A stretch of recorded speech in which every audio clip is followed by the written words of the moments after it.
Well, I thought I'd make another video.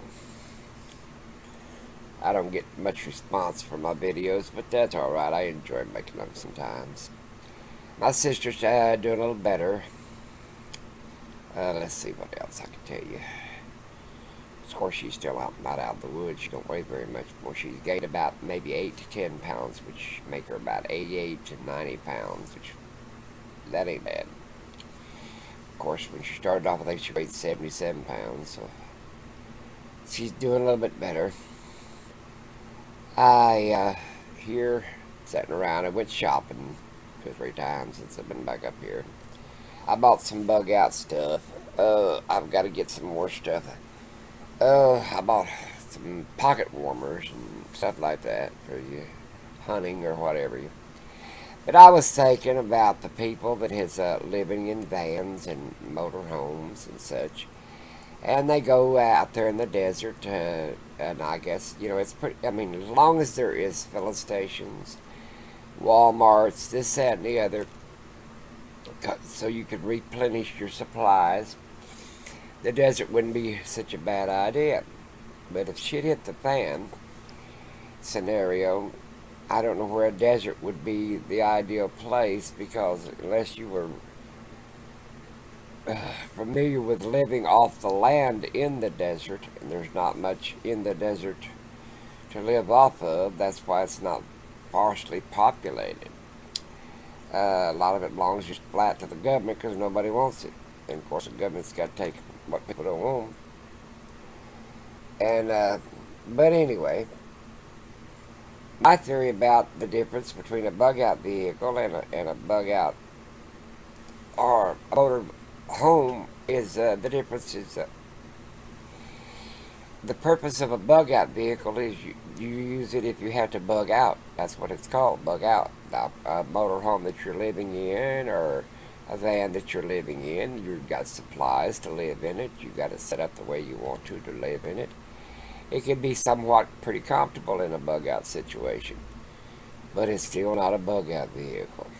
But the bug out vehicles are oversupplied with survival equipment. I mean, they're oversupplied. They're like loaded to the kilt in good scenarios. I mean, you've got everything you could possibly think of from GPS tracking to iodine tablets for radiation. You've got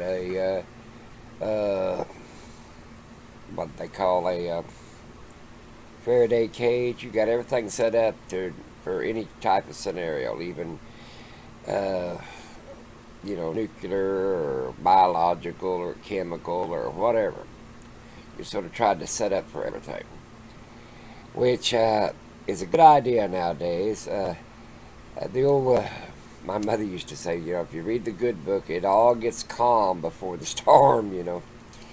And it's getting calm. I mean, we're trying to make uh,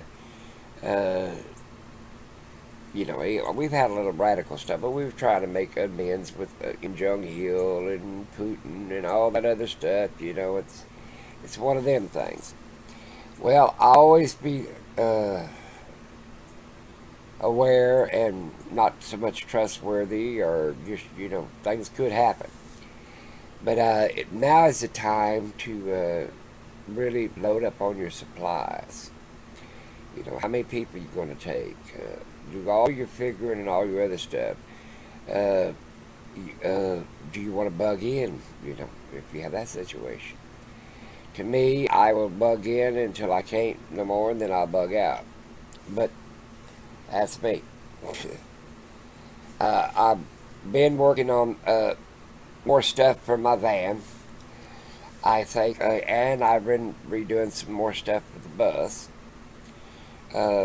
Right now, the bus has just caught the overflow of everything else, so it's all stacked in there. It's not. I need to get in there and really put it away. I let's see what else I've been after water treatment since this, that, and the other. You even down to just live straws, but that Beretta filter, military filters. I've got the packets and stuff for the charcoal, the sand, and the stuff to make your own filters, like if you're going to make it out of a 55-gallon drum. Uh, there's water is going to be one of your most important, and you don't want it contaminated. And if it is contaminated, you want to know how to treat it. And then your food, get uh, your replenishing food, what's replenishable, like plant a garden or whatever. You got to get all that involved. Like I said, as old as I am, I don't know why I worry so much about, but I remember when the Americas didn't have things. I remember when foreign countries, it was like we were living in a foreign country, like we were living in a third world country. We didn't have the gas, we didn't have the food, we didn't have. It was really tight on every American citizen, and it was even really tight in foreign countries, even Mexico and stuff like that. It's wonder any of the people like that in third world countries today would even survive. But we have to take it back 100 years to maybe 200 years when people put back all their stuff and their supplies for themselves, and made a good living without electronics, without electricity, without the modern conveniences and stuff. That's where we're going to be at. We'll be at 100 to 200 years back. There won't be no cell phones.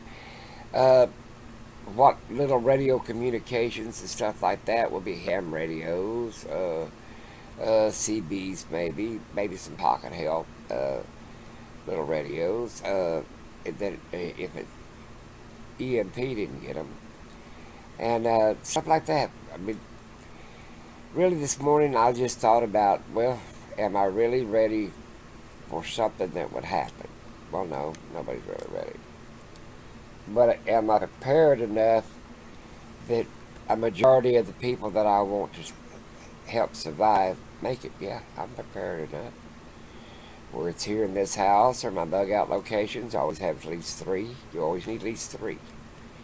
Three alternatives that you can, do. And but yeah, I could save at least, I would say, half to 2/3 of the people that I take.